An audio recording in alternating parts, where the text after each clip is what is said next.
Bonjour, aujourd'hui on s'attaque à un sujet qui fascine autant qu'il dérange, le concept de l'enfer dans le christianisme. On va décortiquer tout ça en se basant sur les textes qui en parlent.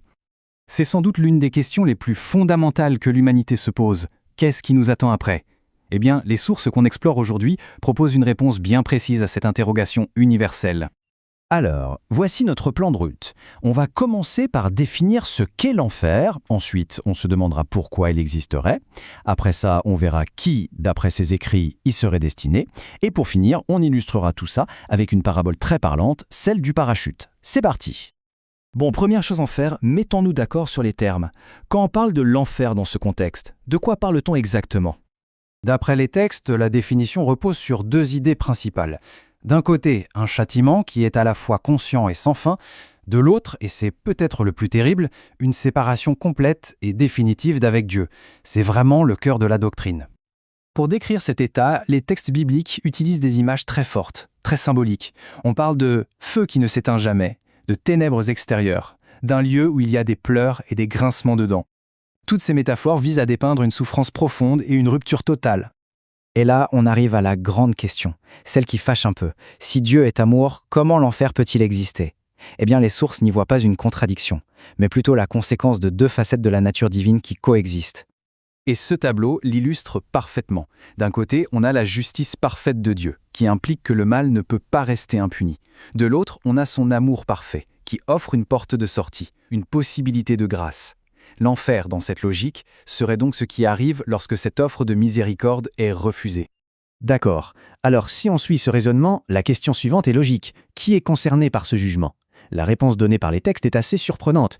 Elle ne vise pas des groupes de personnes en particulier, mais plutôt une condition partagée par toute l'humanité.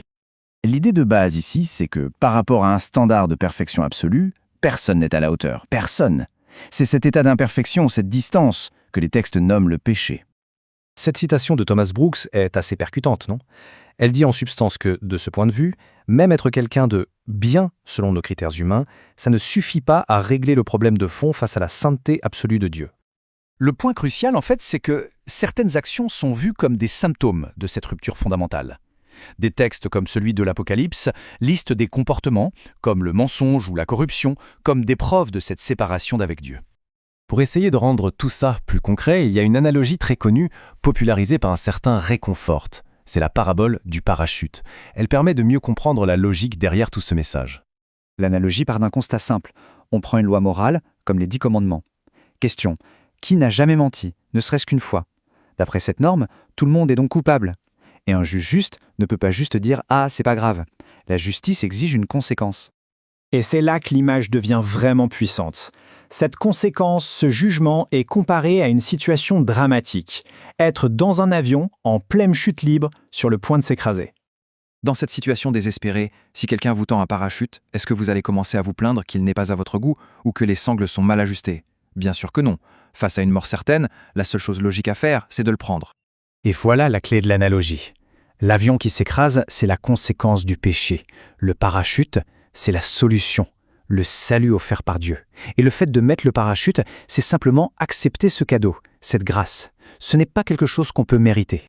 Et ça nous amène à un point essentiel. L'idée derrière ce discours n'est pas de faire peur pour contrôler les gens. Après tout, avoir peur que l'avion s'écrase ne vous sauvera pas. C'est le parachute qui sauve.